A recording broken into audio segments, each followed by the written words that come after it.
Hello lovely people, I'm K3N, welcome to my channel. In this video I'm going to make a stitch journal and I think I'm going to use it for the project next year 2024, the weekly slow stitch project. And I'm going to make it with a soft cover and with paper pages. So before I get into it, I thought I'd show you some of my previous ones what I made already and how I did it, because I was having a look. The thing is, I do it differently every time. So in order to kind of explain a little bit my thought process, I thought I'd show you 4 different ways that I've done it in the past. So if I start with this one, this is the oldest one I've got here. I hope I'm not too much up in your face. Let's move those out the way a bit. This one, I simply, because like I said, it was an early one, made the paper signatures. All kinds of bits and bobs floating around in here. Let's find a signature. Maybe the first one's easier. This is actually Locked paper, which is very fine paper. So I made the signatures and then I stitched them directly to the cover, just simply. And when I look there, I see I only did 4 stitching holes. And then so on the outside, on the spine of the cover, you just see the stitching that I did.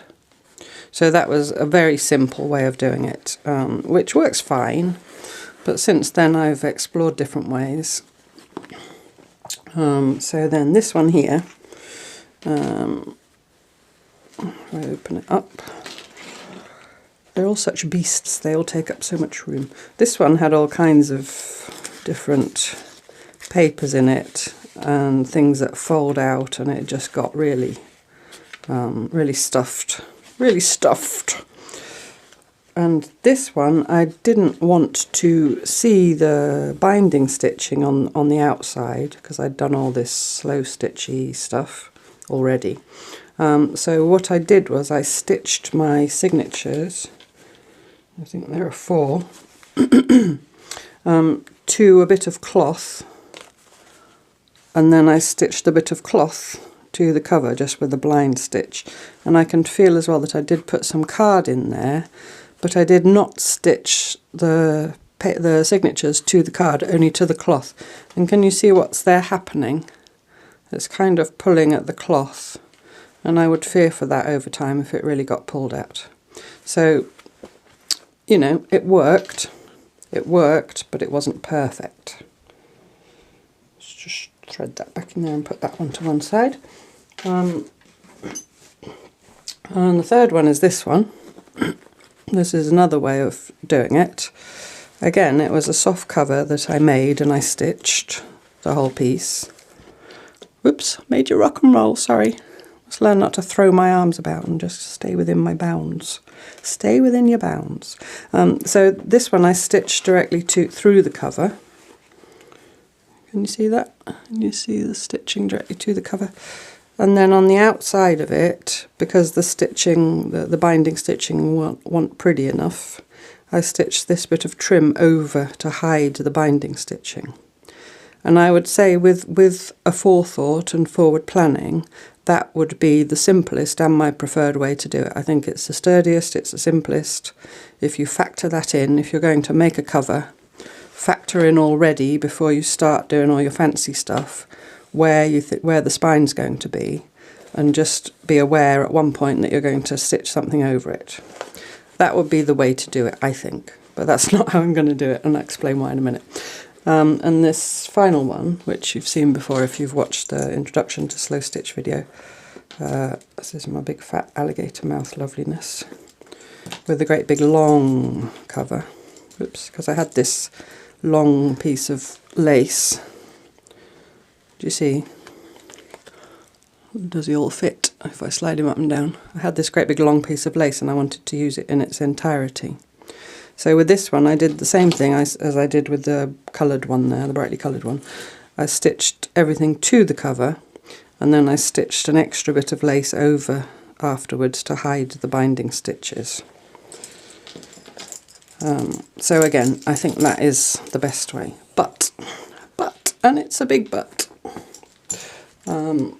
Excuse me, I'll just put all those well away because I've got a lot of stuff here. But for this one, what I'm going to make in front of your very eyes, I've disappeared. Where is she? Where is she? Here I am. I wanted to use this piece, which you've seen before here and there for various reasons, if you've watched any of my other videos. I made this, I started making it a little while ago. Actually, I was travelling in England and I mocked it up to take with me just to stitch on with no real sort of purpose. I think I had a vague idea it might be a pouch, but it was this big, didn't have that. But then as I was stitching on it more recently and as I looked at it and I had it folded in half like this before it had that bit, I thought, that's book size, that's going to be a book. And then when I looked at it again, I saw down here it had this, just screamed spine at me, this strip here. So what I have done is I've finished doing my fancy stitching and I added another bit. If you look there, you can just see the join in the foundation cloth. I made this in exactly the same way as I made the cloth pouch, collaging scraps on. When I say collage, there's no glue, it's collaging with stitching, and then doing some fancy stitching on it. So if you wanted to make a cover like this and you're not sure how to go about it, if you watched yet, if you go and have a look at the cloth pouch video and just follow that process in the first part to make yourself a piece. And then on here I've done all kinds of fancy stitching and I've stitched on bits of lace and all sorts of stuff. But I wanted it to wrap, she said, getting back to her original point. So it was a book like that, it was the perfect size, but I wanted to have a flap to come over, because to sort of protect the edges a bit, and I just like that look, you know. So I sewed this extra bit on. So now, for you, if you're starting from scratchy poos and not, you know, trying to make something out of something you've already got, this measures 18 inches long, that way, by 8 inches high. So when it's a book like this, I've already made some papers. I'm going to use this paper, which is just sketchbook paper. It's just kind of odds and ends of sketchbooks, different kinds, but it's just, you know, there's nothing fancy about it. But I've dipped it in tea. Now, if you've not done tea dyeing, I will, the next time I do some tea dyeing, do a little video. It's pretty simple. Basically, you just make yourself in a big old roasting tin or something that you can fit a piece of paper in. Some strong tea. I use 10 or 12 tea bags, you know, just English breakfast tea, they call it everywhere but in England where they just call it tea. And then I just dip the paper in and then take it out and lay it on my table covered with some plastic tablecloth, and then I put a sheet over as well just to soak up the drippings and just let it dry. And I just leave it like that. I might, when it's completely dry, press it under some heavy books or something, but I don't iron it or do anything, you know. You know me, don't get the iron out if you can avoid it. So there you go. So you get all these lovely marks on it and it just looks a bit more interesting than plain white paper. So that's tea dyeing in a nutshell. So anyway, back to the size of them. So these I've made, because this is 8, I've made them 7 because it's nice to leave a little border so they're not right on the edge. You know, I like it like that. So they're 5 here. So when they're opened out, they're 10. So I'll put all the measurements down there in the description for mine. But like I say, I've just kind of made it to fit. You can do it any size you like. So back to the cover. So anyway, so you need a cover. You need something for your cover. So like I said, this is going to be 7 by 5 in terms of paper. So it's 8 by 6 in terms of the size of, you know, the actual cover. Then my spine is 2 inches ish. And then I've got whatever's left, which is about 3.5, 4 inches for the wrappy over bit. Clear as mud. Too many numbers. Like I say, I'll put the important numbers down in the description so you don't need to be frantically scribbling things down. So there you go. You need a cover, basically, is the long and short of it. A lot of you have said you like my wittering, so I've taken that as license to witter on. So, you know, be careful what you wish for. So this is a bit flimsy because it was just a bit of cotton, actually Osnaburg cotton, but old sheet or whatever is fine, with my bits of cloth sewn on. So it's quite flimsy, flipsy, flopsy. So I want to make it a bit sturdier, but I don't want to put board in it and make it hard, you know, I want it to stay soft. So I've got this bit of blanket. When I lived in the UK, in the charity shops, they often had these lovely wool blankets that they were selling for dog beds. Now, you know, I believe that dogs should have luxury too, but they don't need lovely woolsy wool blankets. I think I paid £2 for, you know, like a great big huge blanket, and I'm still cutting bits off it now. So I'm going to use that to line it with, and you'll see I've already drawn on it. So what I thought I would do is, because I don't want to cover up my lovely stitching that I've done here, well, I think it's lovely.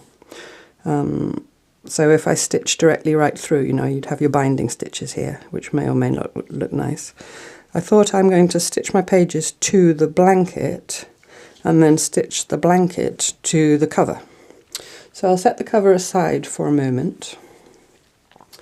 And also, in order to avoid that, you know, I showed you that one where it was stitched to the bit of cloth and stitched to the cover, that it was sort of pulling the cloth out.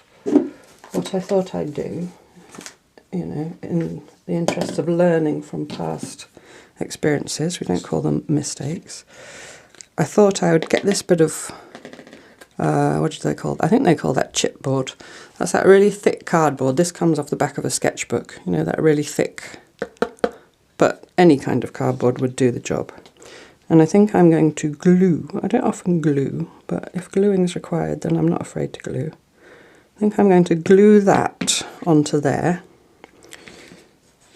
like so. And then I'm going to sew my signatures through, like so. So through the blanket, through the card, and then the card will be hidden between the two layers. Clear? It'll be clear if you actually show us and stop rambling on. Right. So the first thing I'm going to do is mark this up how I want to stitch. And what I like to do is make a template. And what I like to use for my templates, you know, for punching my holes for sewing the what do you call them? What do you call those things? Signatures. Signatures in. I like to use this square paper, just because I happen to have a load. I think it was my husband used to have them at someone he worked for in the past because they had a logo on the corner. But they've got these little, I do think they're 5 millimeter squares, but it doesn't matter. If you don't have square paper, you can absolutely just use plain paper and, you know, draw lines with a ruler. But the square paper makes it easier. And the first thing I always do is do a T for top at one end of the, this is the same size as that, by the way, at one end of the thing, so that I always know which way's up. Because sometimes you might be slightly off, and it's best that everything's slightly off rather than everything being higgledy-piggledy. So now, because I'm going to do 5 signatures, I like to do an odd number, simply because then you can put one in the middle and then an even number each side. It just makes it easier to lay them out. So I'm going to do 1 in the middle and 2 each side, equaling 5. So I need to do 5 lines of holes, and I'm going to do a 5-hole pamphlet stitch. If you don't know what that is, don't worry, I shall show you at one point in the near future. So I need to have 5 lines of 5 holes per line. So I'm going to do my first, I hope my head doesn't get in the way. I do need to get closer because I can't see that from here, with or without glasses at this stage in my life. I'll turn it sideways. So I found the middle just by counting the squares, and I'm going to come down 3 of my little squares, which is about ½ an inch, slightly more, because I don't want my first hole to be, you know, too near the edge, but you want it near enough to hold it all.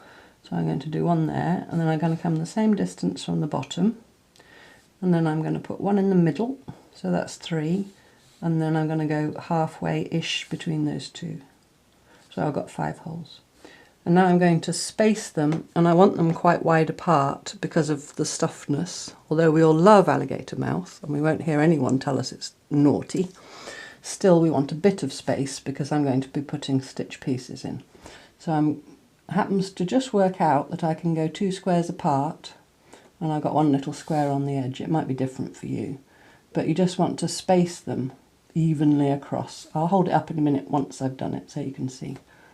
So I just make my little marks with the pencil, just so it's clear when I come to do the poking in a minute. It's gone quiet, she's concentrating. Right, there we go. So, you see that? Hocus pocus focus. Do you see all my little pencil marks? So that's my template. So this will serve as a template for punching holes in this. And then later on I'll use the same template for punching the holes in the papers. I wanted to do this first because I want to get that glued on there and set that aside to dry while I get on with the rest of it. So for hole punching, I've got this very technical piece of kit coming in here from my right. Oh, look. It's various envelopes from a well-known online company who shall remain nameless, stuck together. It's just to make a pad so that I can poke without poking holes in my rather expensive cutting mat. So I'm going to poke holes into my bit of cardboard. I'm going to turn it over because it's flatter on that side. See my address on there. You'll all come to my house. I wouldn't mind. You know, they all turn up at once because it's a very small house, but anyway.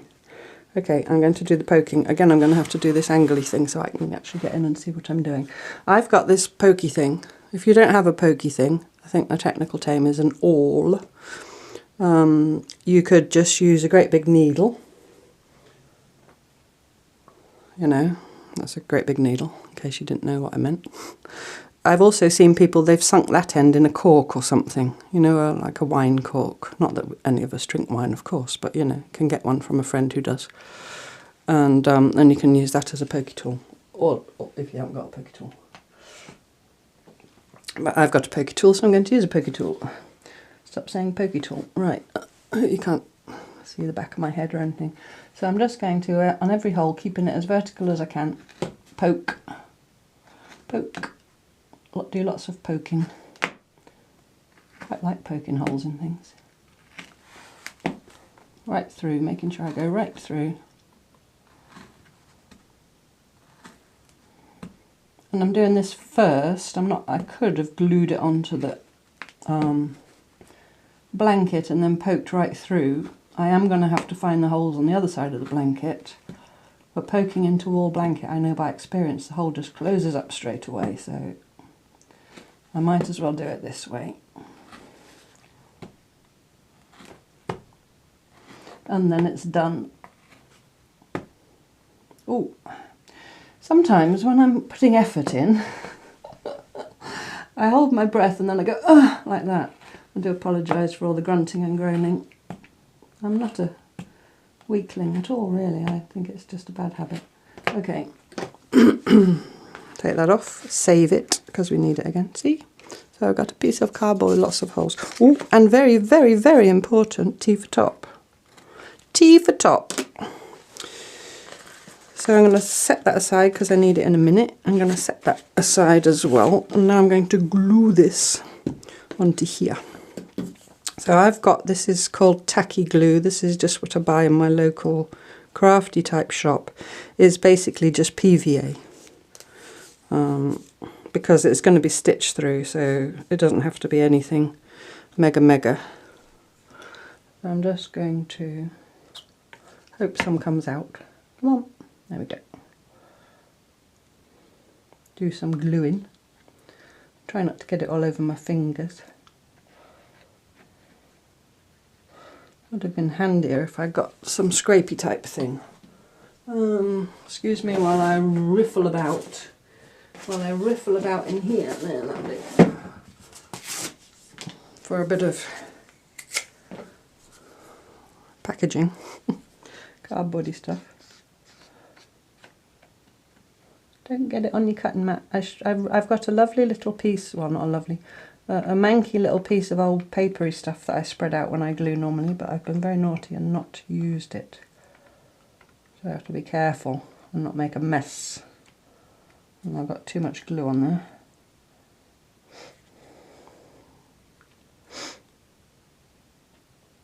But it's wool, so hopefully it'll soak into the wool and not... Yuck, yuck, yuck, yuck. Get rid of that. Right. And I've drawn on my bit of blanket some pencil lines just so that I position it correctly, which I've just measured in where the spine will go. And just make sure it's lined up. Get a bit of tissue to get rid of that bit of glue that's on the wrong side. There we go. And I'm going to set that aside.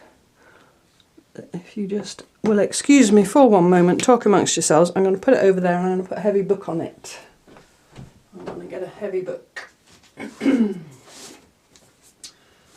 2 heavy books. Excusing me. I'm just going over here.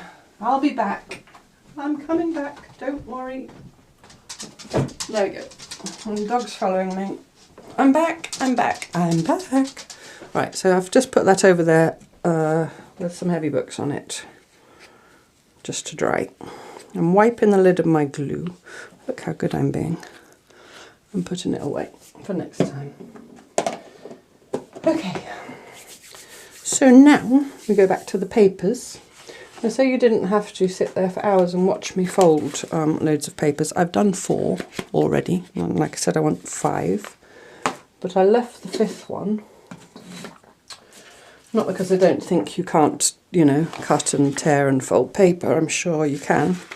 But just to remind me as well to talk a little bit about paper, just FYI.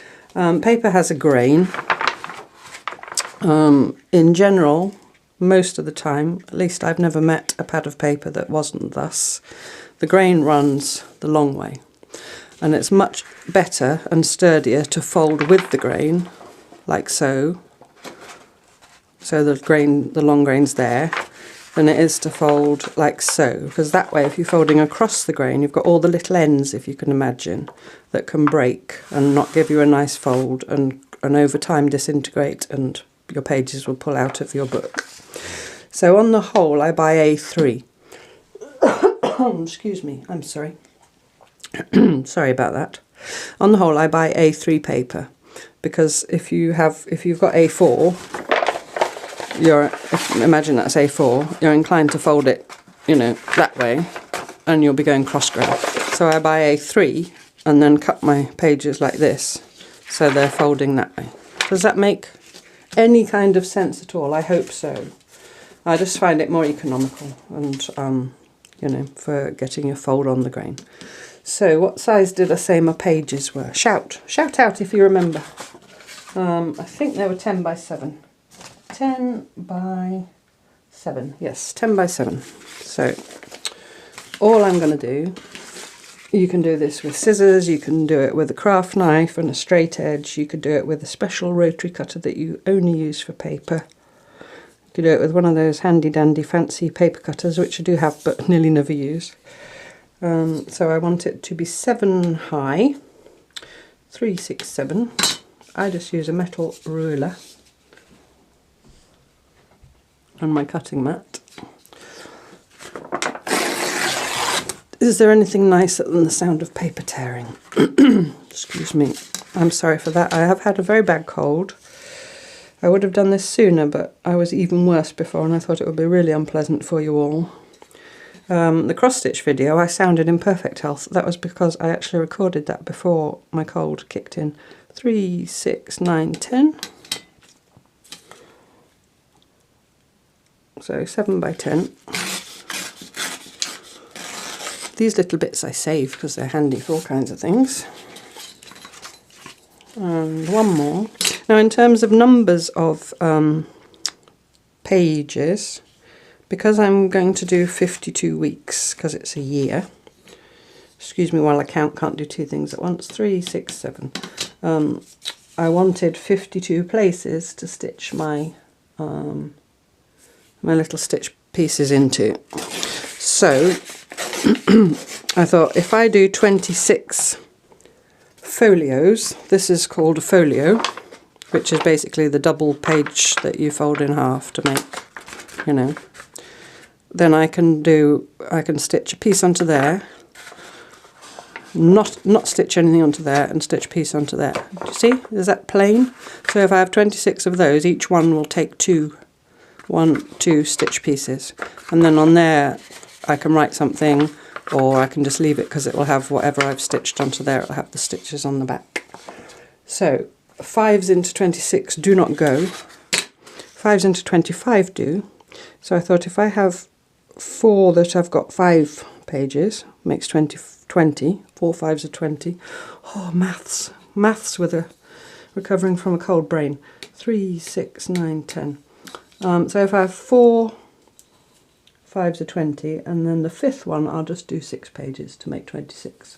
6 folios. Be careful with this book making terminology. But again, all the numbery stuff I'll put down there. So this is, I think, if I remember correctly, the one with 6. 1, 2, 3, 4, 5, 6, yeah.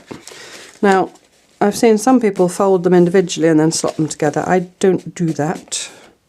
I just put them all together like that. I don't know what's the proper way. I'm not a bookbinder, you know. It's not my primary skill is not bookbinding. I don't know what my primary skill is, but it ain't bookbinding.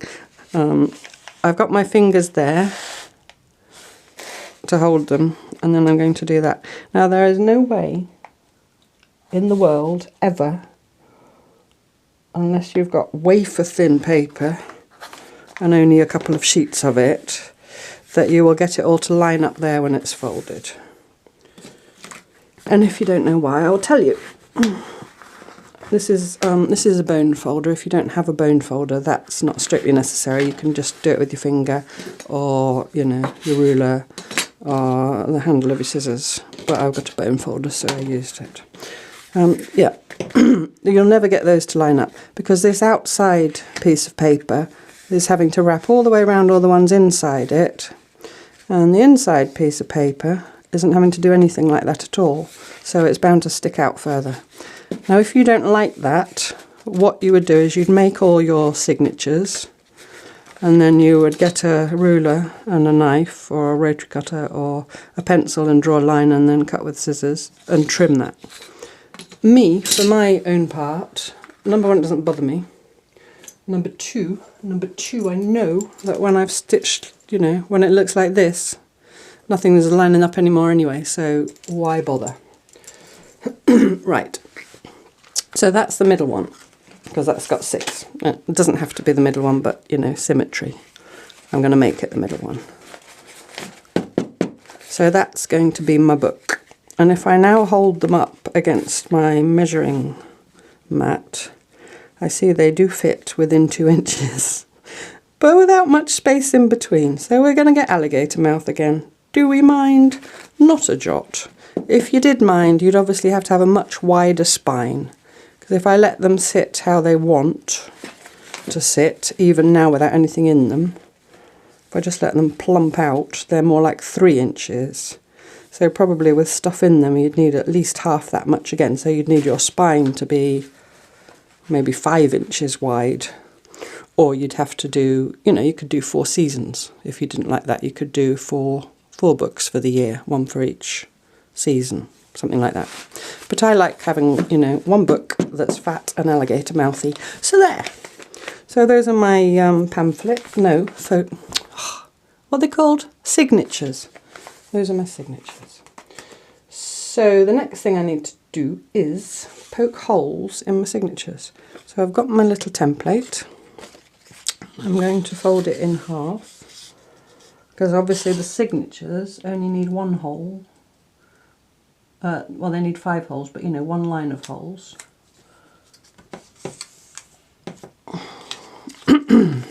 Sorry, I was doing that, concentrating, going, again. So I'm going to fold it in half. Now I'm going to bring in another handy dandy piece of kit, which you may or may not have. I made this from an excellent tutorial by someone who, if you do want to know about bookbinding, I highly recommend her channel. She is wonderfully knowledgeable and wonderful to watch, and that is Nik the Booksmith. And I'll put a link to her video how to make this thing that I'm going to show you in a minute, also down in the description. Mine's not very pretty. What is that? It's like a little manger, isn't it? A little manger. It's the right time of year to be getting out your mangers. It's a bookbinding cradle of sorts. It's made of cardboard and duct tape, you know, gaffer tape, that tapey stuff. And it looks more complicated than it was. Like I say, our instructions are very straightforward. So if you do plan on doing a lot of bookbinding, or you do a lot of bookbinding, I would strongly recommend that you invest a bit of time and some duct tape in making one of these. It wasn't really necessary to entirely cover it in duct tape. I just went a bit mad. If you haven't got one of those and you don't want to make one, you can of course just, I don't know, I see people do this all the time,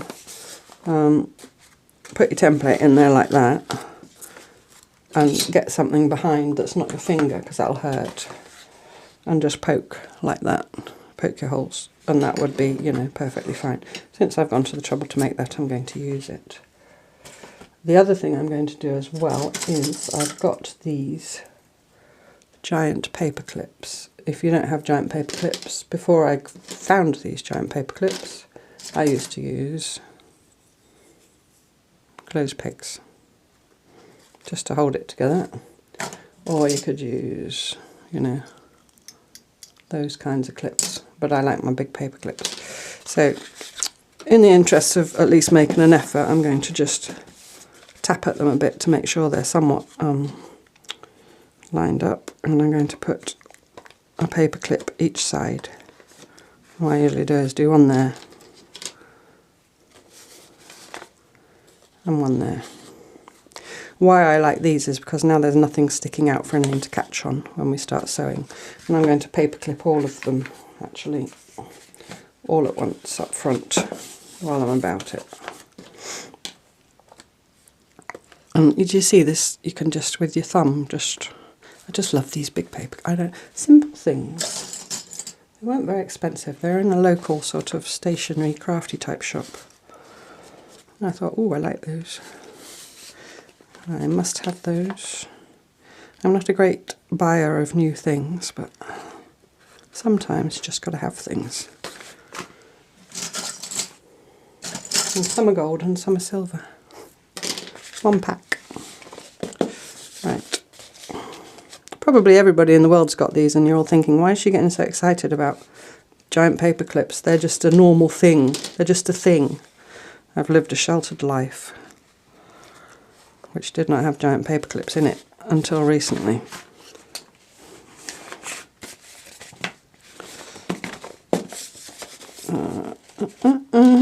Two more to do.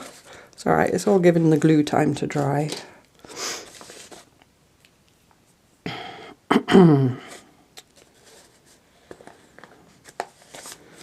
One more to do. Now when I come to start poking holes in these, when I put them down, I'm going to be very methodical and put them all the same way up because of the T for top thing. I'm pretty sure I've been accurate when I've marked my holes here and stabbed them into my spiny thing over there. But even so, if there's one slightly out, at least if they're all slightly out the right way, they'll all be slightly like that. Whereas if one's that way and one's that way, it's going to be much more noticeable. So when I'm now explaining finickiness, I feel like we're back in the, if you've watched my cloth pouch video, back in the why I'm pinning obsessively like an idiot story. Anyway, if things have to line up, they have to line up. So I'm laying that in there, I'm lining it up, top and bottom. I'm going to have to pull it slightly towards me, otherwise I'm going to headbutt you, which would not be nice for either of us. And I'm not going to go stabby right through, because I always like to make as small a hole as I can get away with. And I'm going to poke my 5 holes Oh, it's really windy here today. I don't know if you can hear that. It's really windy. And then I'm going to put that there, knowing that it's held in place by the paper clip and keeping it the right way up. And I'm going to do this one. But you see this handy dandy thing? It took me maybe, I don't know, an hour or so to make, and a bit of old cardboard. The only thing that cost me anything was the duct tape. And in fact the duct tape was only really necessary for here, for the place where you poke. No, other way around, Catherine. And it was well worth the investment of time. I do believe you can buy them made out of wood and, you know. But if you can make something out of old packaging. Excuse the big fat fingers, I cannot hold it still without them being there. I cannot hold them still by the sheer force of will of my mind. I have tried. And I hope you can see. It's judging the height to put my you know, my thing, so that you can actually see, but that I can actually get into work. Actually, how many times am I going to say actually? Poke that one quite enough there. So I hope it's good. I hope it's a good height.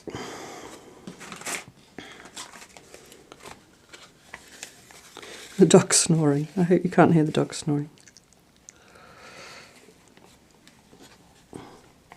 She's right by my feet. If I take one step to the right, I'll be stepping on her. Oops. Don't move it. Don't move it. Don't poke your finger either. I must say that I would usually have my nose nearly in there. It's slightly more challenging to do it from a distance. You see the holes? See the little holes? So that's those done, and they're all the right way up. Don't move them. So that's that lovely book cradle. How cool is that? I don't know why that makes me happy, but it does. Should put that away. So now I don't need this anymore, do I? No, I don't. So just before I go and retrieve the blanket with a bit of cardboard glued to it, I believe is a technical term, I will talk about what I'm going to use to stitch it together. Now I have got this stuff that you probably won't have. Well, you might have something like it. This is a linen thread that has been waxed, and I got it, I don't know where, I probably got it on a brocante or somewhere like that. It's French, I probably got it here. Traditionally in bookbinding you use wax linen, I believe. If you don't have wax linen, you could use a cotton perle, you know, that sort of embroidery cottony stuff. Or I've even seen people using embroidery floss 6 strands, which you could then wax if you've got wax, or run it over a candle. Be careful with modern candles, they're not all actually wax. But this is the best. I've got various ones that I've picked up here and there. You can get them on eBay, places like that as well. And because it's vintage, as always, I've checked it for strength, but linen that's been waxed is pretty long lasting. And then to stitch it with, I've got here, this one, yeah, a biggish needle. So hopefully I won't have any trouble threading it. I'm getting a reputation for not being able to thread a needle, which is, look at that. See how easy that, I'm going to take it out, that was so easy, and do it again.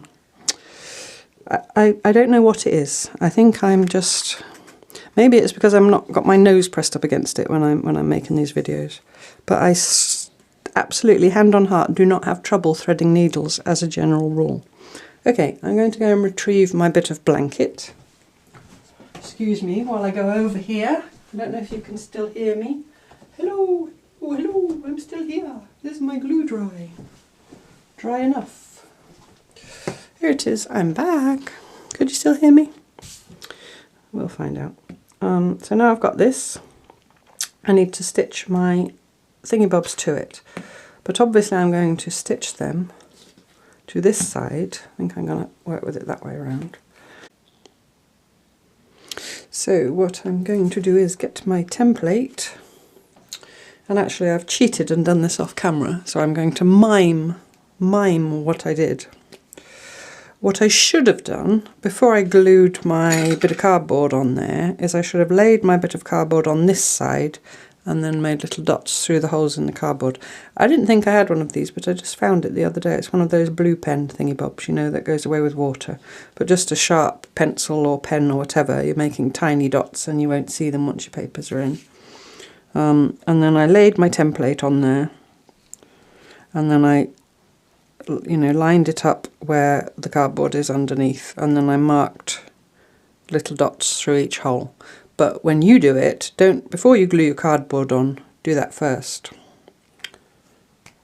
Making sure you're in the same place on both sides by, measuring and drawing and so forth. So now I'm all at 6s and 7s. I need my needle.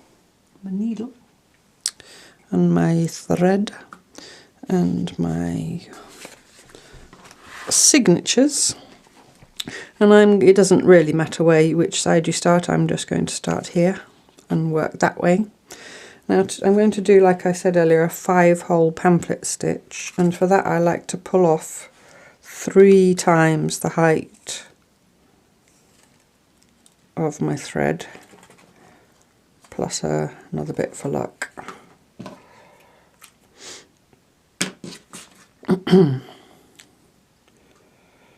And then I'm going to thread it through there,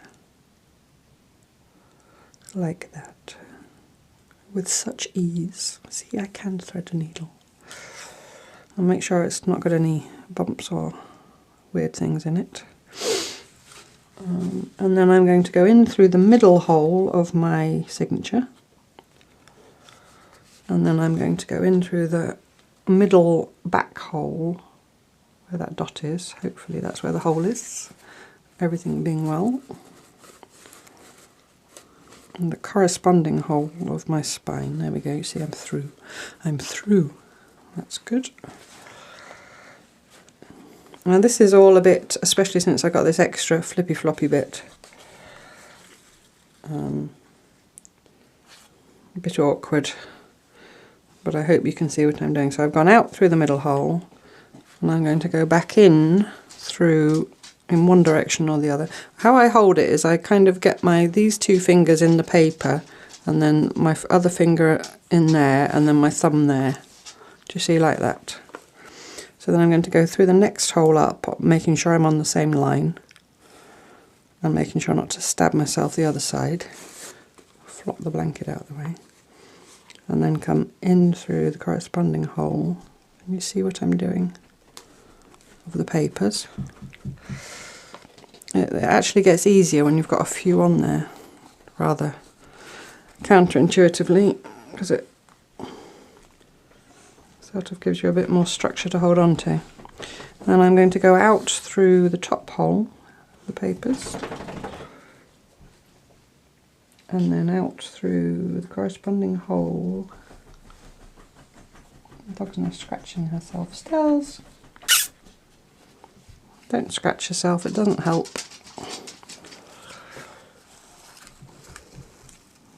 Okay, so I've gone in through the middle, out through the next hole along, and then back out through the top. And now I'm going to come back in through that second hole again.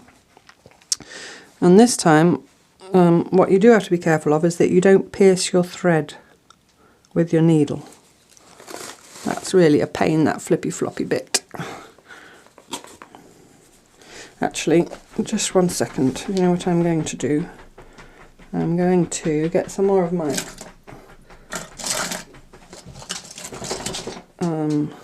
lovely paper clips, of which you've seen far too much of already, and just try and clip that blanket together a bit so it doesn't flop about quite so much. Excusing me. There we go. Hopefully that will help. We'll see. Where was I? I was going back in through my second hole. I'm not really worrying at the moment about it being loose, because I can sort that out in a minute. So I'm going to come back through that second hole. Is that better? Slightly better. You see I'm coming out through that same hole again, and then into the papers through the same hole, again being careful not to pierce the thread, like so. And then you see all those loops, I'm going to just pull very gently, and I might even pull the tail a bit as well, just to make sure, yes, it's all running, just to make sure it's all running smoothly. So now I'm here, I'm going to jump across the middle hole, and I'm going to go down through the second hole at the other end, through the papers, through the spine, through the spine. Where's the hole? I'm in the hole. There we go.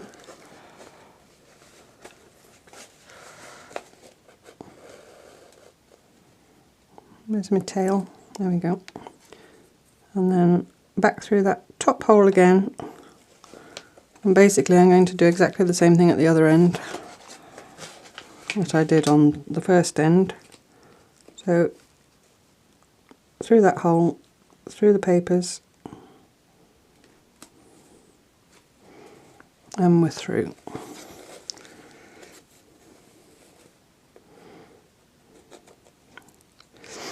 And then again you go out through the second hole again, being careful not to pierce your thread.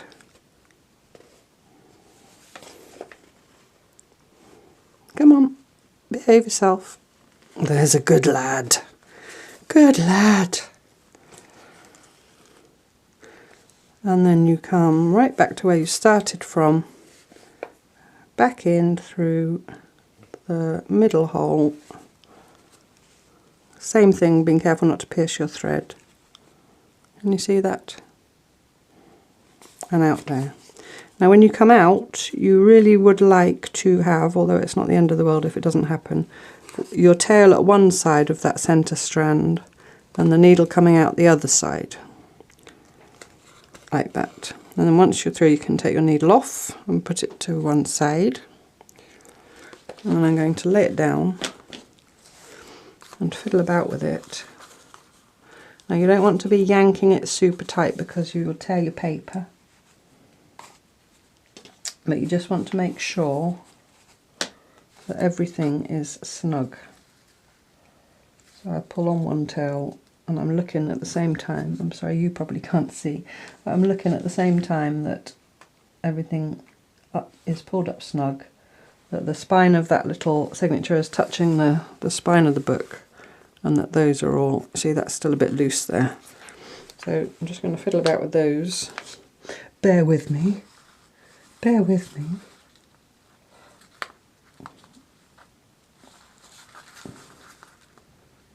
Pulling at them. You might have to go back and pull. That's the wrong one. That's the wrong one. You get the idea. Basically fiddle about. Fiddle about till you make sure you're pulling the right end. And for me, I have to not get my head in your way. There we go, there it comes, you see. And then make sure, because now he's gone the wrong side, thread him back under. Hang on, I'll lift this up in a minute to show you once I'm sure it's all. You see now it's, oh, it's still not there, come on. Well, that's the last one, that's okay. So I'm holding them inside together tautly like that, and then I'm just giving them a bit of a twang just to make sure they're all tight there. So now I've got them one each side of that centre strand. You see that? I can't even see that, so you've got no chance. I've got them the wrong way around. There we go. One each side. Why did I use cream on cream? I should have used a colour. One each side of that centre strand. And I'm just going to tie a knot.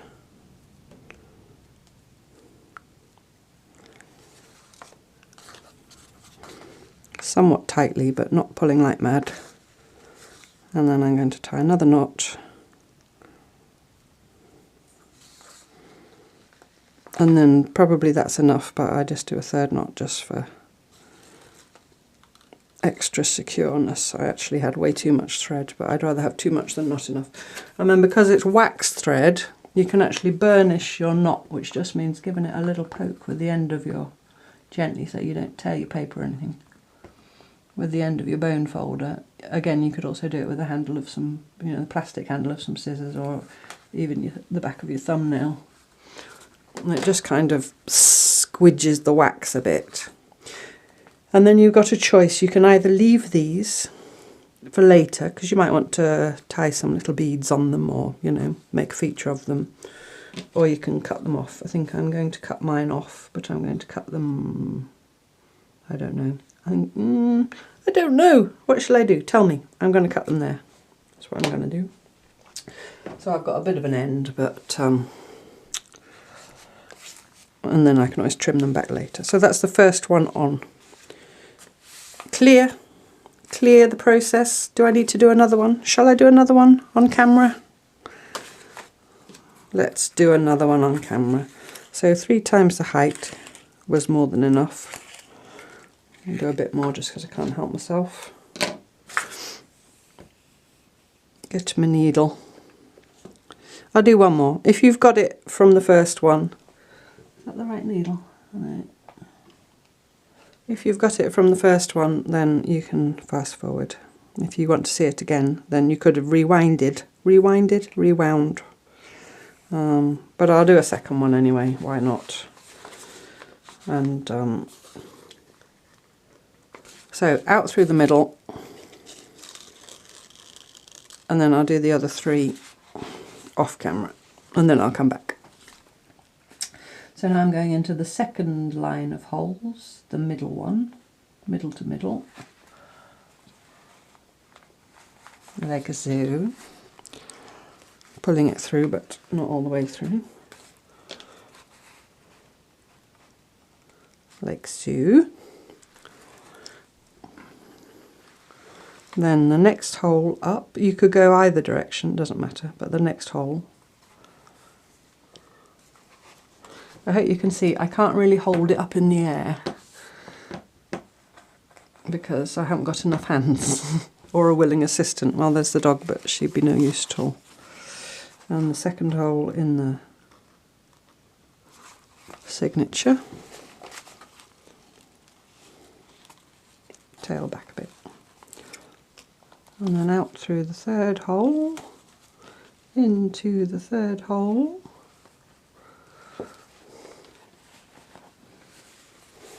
Oops, get out of the way. There we go.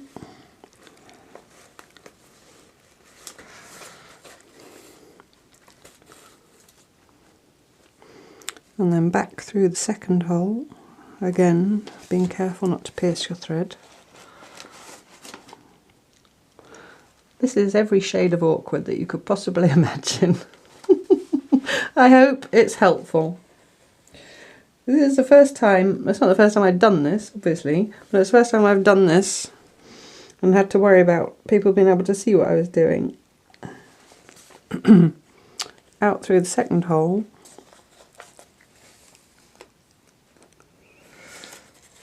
And then you jump across the middle hole and you go down through the second hole from the other end.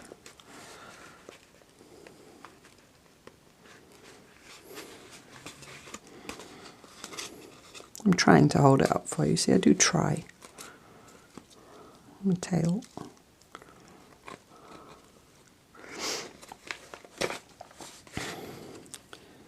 And out through the corresponding hole in the blanket. Blankety cardboard type thing. Which is not cooperating. Come on. I have to put it down, I'm sorry. I tried and failed. Oops.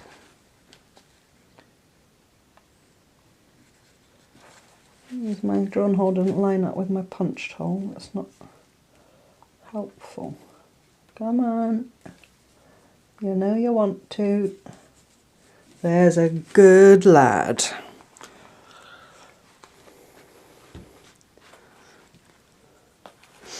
When I've done this one, I'm going to talk you step by step through the whole order whilst not actually doing it at the same time, and then hopefully you'll know and it will be clear. Out through the top hole. So fear not if you're completely lost in terms of what hole I'm going through when and so forth. I think that will be best. Back up through the second hole.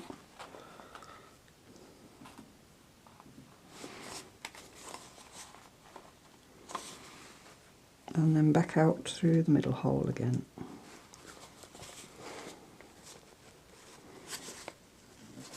Whoops.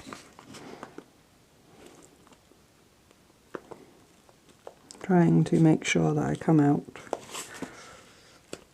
Oh dear. Middle hole.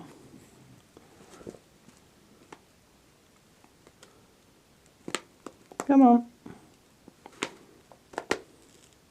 No, that's completely not where it should be. Go on.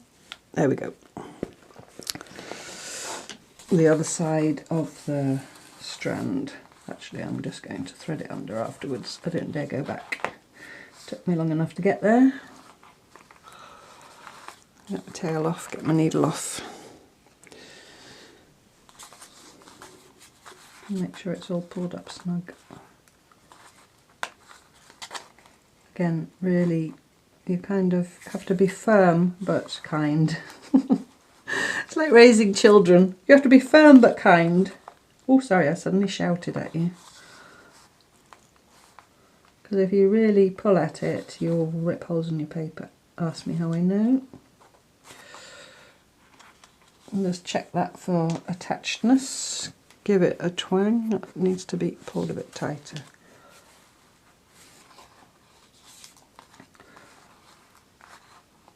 You pull at the stitches and then you can have a little experiment as to see which end you should be pulling.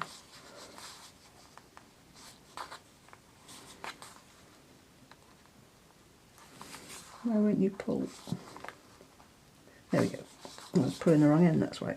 Okay, so now I'm either side of the strand, I'll tie my knot and then I'll just talk you through the direction of travel for the holes, and then I shall go away and do the other three without putting you through the misery of watching me struggle, and then I'll come back for the last bit. Okay, burnish my little waxy knot. Just give it a gentle little squiddle about, that's the technical term, cut the ends off. Okay, so when you're stitching, you go out through the middle hole, corresponding hole on the spine, back in through the next hole up, through the papers, out through the top hole, out through the top hole, back in the second hole, back in the second hole, jump over the middle hole and go down through the second hole of the other end and out. In the final hole, back in, out through the second hole again and out, back in the middle hole. So you come back where you started from, and you've got your two strands either side of the, your two tails either side of the strand, and then you tie your knots. Hope that's clear. I shall go and do the others and then I'll be back. Okay, I've done that with my nose pressed up against it and pulling all kinds of strange faces and making lots of grunting noises in private. But anyway, it's done. So here you can see my little lines of stitching, I hope, even though I've done it with cream. Sorry, I should have used a darker thread. On the cardboardy spiny thing.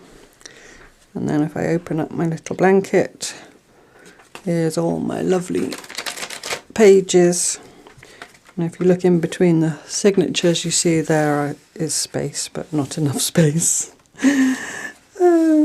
But I think by now we all know that I'm not worried about that. So the next thing I need to do now is attach this thing, blankety, pagey, papery thing, to the cover. And I did think about just stitching it, but what I do think I might do, because if I just stitch it, and I'd thought of doing a blanket stitch around the edge like that, it'll be held, am I in the frame yet? It'll be held here and here, but not here. And I could try and put a line of stitch down, you know, alongside the cardboard, but then that line of stitch will show on the outside, which is what we were trying to avoid. Sorry, Stills. Just having a quiet word with the dog. That line of stitch will then show on the outside, which is what we're trying to avoid. So I think I'm going to be brave, and I'm going to put some glue just on the cardboard, and I'm going to just glue it, literally just the cardboard area, none on the blanket, hopefully, to the cover. So I'm going to make sure it's all lined up where I want it, because once it's glued, it's difficult to go back. My blanket's slightly too big there, but I don't mind because I can trim that if I want to. It needs to be actually slightly further in. Just talk amongst yourselves while I fiddle about. So, well, yeah, basically get it where you want it. I think that's okay now. Glue. I have to get another bit of packaging because I threw that bit away with gay abandon. And I'm going to be a bit more circumspect with the amount of glue that I put on. And I've got it all carefully positioned, so I'm going to try and open the glue. Open the glue first. Just a bit. It's probably one of those things that's not necessary, but I'm going to do it anyway. So I'm just putting a tiny bit. I'm not going mad like I did before.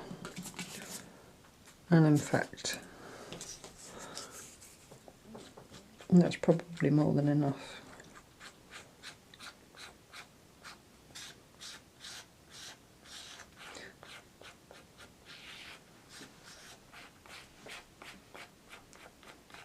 It's just to make myself feel happier. Make sure it's lined up where I want it. And I'm going to hold that still and sort of wrap that over like that. Now I can't really put any weight on that because, you know, it's three-dimensional. Maybe what I will try and do is put it that way up and prop it up with something each side. Will that work? Probably not. What I'm going to do is go in between with my bone folder, which I put away because I didn't think I needed it anymore. Excuse me. I'm going to go and do this in between a little bit. In between the signatures. Oops. That's where the cardboard is, where the glue is. And the other direction. That's slightly off centre, but I don't mind. The good thing about cloth is that you can move it about a bit and make it go where you want it. There we go.